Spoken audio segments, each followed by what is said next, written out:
Olá, seja bem-vindo e bem-vinda. Eu sou Helena Sayuri e começa agora o último boletim UP no Festival de 2025.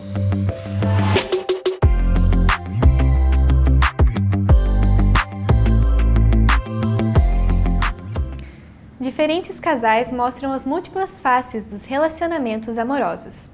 Heloísa Perissé e Marcelo Serrado lotaram o Teatro do Guairão de espectadores para a peça Avesso do Avesso. Quem nos conta mais é Matheus Caran. Diferentes casais têm histórias viradas do avesso para mostrar diversas faces de relacionamentos amorosos. Esse é o enredo de Avesso do Avesso, comédia apresentada por Heloísa Perissé e Marcelo Serrado, que lotou 4 sessões no Teatro Guaíra no fim de semana. Ao longo da peça, os possíveis casais são apresentados em cenas curtas, que retratam histórias desde um casal esquecido até a divisão de bens que envolve familiares e amigos. Em coletiva de imprensa antes do espetáculo, Heloísa destacou que a apresentação reflete um pouco da relação dela com Marcelo.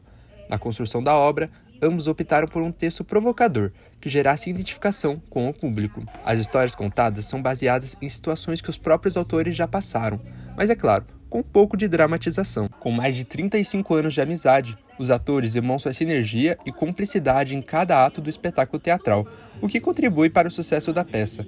Uma parceria que mostra que, quando há química em cena, até o avesso do avesso tem um lado certo. Você já pensou como é viver com Alzheimer? A peça Fragmentos retrata a realidade dramática de uma senhora que espalha bilhetes pela casa para tentar reconstruir partes de sua memória. A reportagem é de Júlia de Castro. Em cartaz na 33ª edição do Festival de Curitiba, a peça Fragmentos se estreou neste sábado, dia 5, no Teatro Guilherme Machado, provocando um mergulho profundo nas memórias de uma senhora diagnosticada com Alzheimer. O cenário é simbólico, post-its disparados com frases curtas, gestos cotidianos e pistas visuais de tudo que se perde aos poucos, porque o esquecimento começa nas pequenas coisas. Com um formato mais interativo, o espetáculo propõe mais do que assistir, propõe a participar. O público é chamado a entrar na narrativa, interagindo com cenas e revivendo, junto à personagem, fragmentos de sua própria história. Lembrando que Fragmentos não é apenas uma peça, é um convite à empatia, à reflexão e, acima de tudo, à valorização daquilo que nos faz humanos, a memória, mesmo que em pedaços. Você que deixou essa bagunça aqui, eu não tô entendendo o que... No final de semana, a Casa Quatro Ventos recebeu um grande público para a performance de Ofertório, de Araçá Silva. A ideia da apresentação surgiu a partir de sonhos da atriz. A repórter Gabriele Mascarello traz mais informações. Nesse último sábado, aqui na Casa Quatro Ventos Movimento e Arte, que aconteceu a performance Ofertório por Araçá Silva. A performance cheia de simbologias que nos traz reflexões sobre vida, morte e transformação de si mesmo. O processo criativo da performance começou em meados de 2022, quando a artista trabalhava somente com espelhos e seus estilhaços. E foi evoluindo a partir de 2023, quando a artista juntou os espelhos da antiga performance com novos elementos que podemos ver na atual performance. E Araçá conta que a principal inspiração para a produção veio de 2 sonhos, um onde ela sonhava com a morte e se sentia num ambiente confortável, e outro onde sonhava com uma serpente, mas não se sentia assustada.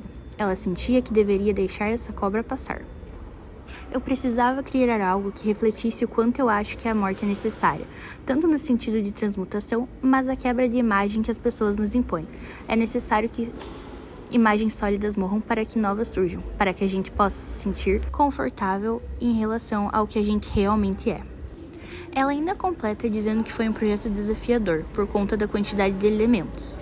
Os espelhos quebrados, que era algo que ela já trabalhava, mas agora também as ervas e o tabaco. Ela explica um pouco mais sobre a simbologia de cada elemento.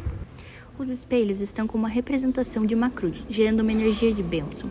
Essas cruzes foram usadas como uma proteção, juntamente com as ervas. O tabaco e a terra representam a imagem da serpente. A terra que muitas vezes pode ser usada para deixar as energias e sentimentos que habitam dentro de nossos corpos. Tentar criar uma relação com a terra, podendo ser algo erótico ou ainda tentando criar meu rosto na terra. E assim que consigo a relação perfeita, eu escondo, porque não é para o público ver. Acabando o ritual. O crime perfeito é retratado no drama Festim. O assassinato de um colega de faculdade promove reflexões sobre intelectualidade, moral e o conceito de culpa. O repórter Henrique Olivari traz mais informações. Qual o prazer de cometer o crime perfeito? Isso aqui é a peça dirigida por Lau Bar que fez o público se questionar nesta sexta-feira. Adaptada do filme Festim Diabólico do diretor Alfred Hitchcock, a história acompanha Brenda e Philippa, que assassinam David, um colega de faculdade, apenas pelo prazer do crime. Porém, ao organizarem uma festa no mesmo local do assassinato, as coisas não saem muito como planejado. A peça, que ocorreu no casarão da UP, cria um clima de tensão que cresce ao longo dos 75 minutos, intercalado com poucos momentos leves. Eu senti bastante tensão. Fiquei um pouco prestando atenção também na reação das minhas amigas com quem eu vim assistir a peça, que me convidaram para vir. Elas estavam achando cômico, em vários momentos eu fiquei mais tensa, principalmente no primeiro ato, quando teve lá o assassinato, né? Fiquei interessada do começo ao fim, achei bem dinâmico, enfim, achei bem legal ter vindo. Produzida pelo Grupo de Teatro Amador do Colégio Estadual do Paraná, o Gruta, a peça busca trazer ao público, através da trama, reflexões sobre valores e ética pessoal. Uma responsa, né, tentar trazer um ar cômico para algo tão pesado, né? E assim, até nos ensaios eu me emocionava bastante com algumas falas e até o fato de imaginar que poderia de fato ter um corpo ali e tudo. Então, tudo isso vem, toda essa energia vem, a gente sente tudo isso, né? Muitas reflexões, né? Inclusive assim, de cada personagem, né? Como encara a vida, quais são os valores, qual é o valor que tem uma outra vida para você, né?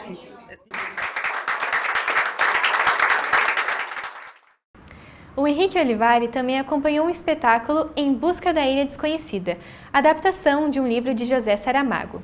Na história, um homem e uma mulher saem em busca de um lugar que nenhum navegante tenha encontrado ainda. Confira como foi. Você acredita em ilhas desconhecidas? O público do Festival de Curitiba sim. A peça Em Busca da Ilha Desconhecida, que aconteceu nesse sábado nas ruínas de São Francisco, adapta a obra O Conto da Ilha Desconhecida, de José Saramago. A história acompanha um homem que, em busca de encontrar uma ilha desconhecida, cruza com diversos personagens em seu caminho, transformando a busca por uma ilha mítica em uma jornada de autoconhecimento. A peça aborda sonhos, desejos e desafios, de uma forma muito bem humorada, sempre com quebra de quarta parede, figurinos bem estilizados e com música ao vivo tocada pelos próprios atores. Mesmo com a obra carregando fortes elementos nordestinos, isso não se tornou impeditivo para a conexão com o público paranaense. Pegar e recriar uma obra do Saramago, né, trazendo um pouco dessa nordestinidade que a gente tem esse interesse, né, de trazer um pouco das nossas raízes. É muito interessante. E trazer para um outro lugar, para a região sudeste, tentar enxergar o Nordeste de uma outra forma, de uma forma mais lúdica, né, através da obra do Saramago. Então isso deixa a gente abrilhantado assim, para apresentar em outros lugares. Mesmo debaixo de muita garoa e um frio de congelar, o espetáculo produzido pela Companhia Coletiva Duo recebeu aplausos em pé do público, mostrando que o diálogo entre sotaques virou uma ponte e não um obstáculo. Valeu, meu povo! Quem não conhece o clássico O Mágico de Oz? No Teatro Fernanda Montenegro, a famosa história de Dorothy e de seu cãozinho Totó foi sucesso entre as famílias que estiveram presentes. Quem conta um pouco mais pra gente é a repórter Júlia Nogueira. Na noite desse domingo, dia 6/4, o Teatro Fernanda Montenegro recebeu uma das últimas peças do Festival de Curitiba. O Mágico de Oz foi uma grande atração para as crianças nesse final de semana. O espetáculo, que conta a história de Dorothy, além de encantar o público com a magia e a aventura, também encantou com suas piadas únicas. Paola Verozeni, a atriz que faz a Dorothy, nos contou como é essa interação com o público infantil. Ela dá um pouco de medo porque a gente nunca sabe se a gente vai conseguir controlar as crianças depois de trazer eles pra cena. Até hoje deu tudo certo, mas é um desafio porque crianças, elas precisam desse estímulo, a gente precisa chamar elas de volta pra peça, senão elas começam a andar, começam a conversar. Então, a gente chama eles com o objetivo mesmo de trazer eles. Oi, estou aqui, olha pra mim, falem comigo.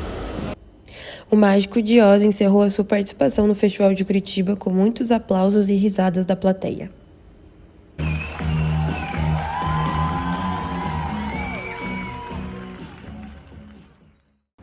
O Passeio Público de Curitiba foi palco de uma presença inusitada, um elefante gigante feito de materiais recicláveis.